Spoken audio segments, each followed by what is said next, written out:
ఎట్లా చూస్తారు సార్ అసలు? చాలా 3 నెలల నుంచి సాగుతా ఉన్నది. రిజర్వేషన్‌లంటూ స్థానిక సంస్థలు 42% రిజర్వేషన్ కల్పిస్తామంటూ చెప్తా ఉన్నారు. కానీ ఇప్పుడు నిన్న కేబినెట్‌లో అలాంటి అంశం అంటే కనిపియట్లేదు. ఇప్పుడు ఏమైతుందంటే, ఇంతవరకు హైకోర్టు కూడా హ్మ్. కొట్టేయలేదు ఇంకా పూర్తిగా. హ్మ్. ఇది కొట్టేయలేదు. హ్మ్. వాళ్ళు కూడా కొద్దిగా పెండింగ్ పెట్టారు దాన్ని. హ్మ్. ఎందుకంటే ఈళ్ళు కౌంటర్ ఏయమన్నారు. తర్వాత వాళ్ళని కూడా కౌంటర్ ఏయమన్నారు. 6 వీక్స్ టైమ్ ఇచ్చారు. హ్మ్. ఇంతలోపలే ఈయన క్యాబినెట్ మీటింగ్ పెట్టేసి తీసుకున్నాడంటే ఏమని అర్థము?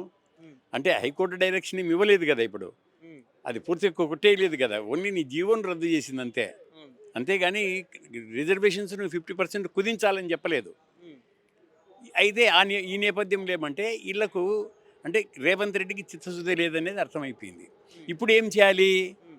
డిపాజిట్ కోల్పోయిన బీజేపీ హ్మ్. వాళ్ళు నిజంగా గౌరవం తెచ్చుకోవాలా, ఈ రాష్ట్రంలో పాలించాలనుకుంటే, హ్మ్. వాళ్ళకు చిత్తశుద్ధితో మేము పాలించాలి, నరేంద్ర మోడీ ప్రభుత్వం ఇక్కడ తేవాలి, బీజేపీ గవర్నమెంట్ ప్రభుత్వము అని అనుకుంటే, హ్మ్. వాళ్ళు ఇమ్మీడియేట్‌గా ఢిల్లీకి పోవాలిప్పుడు. వాళ్ళు ఢిల్లీకి పోయి బండి సంజయ్ ఇక్కడ మాట్లాడినట్టు కాదు. హ్మ్. అక్కడ మాట్లాడి నరేంద్ర మోడీతో బిల్లు పెట్టించేసి, హ్మ్. 2 పార్లమెంట్‌లో కూడా బిల్లు పెట్టించేసి, హ్మ్. కమాన్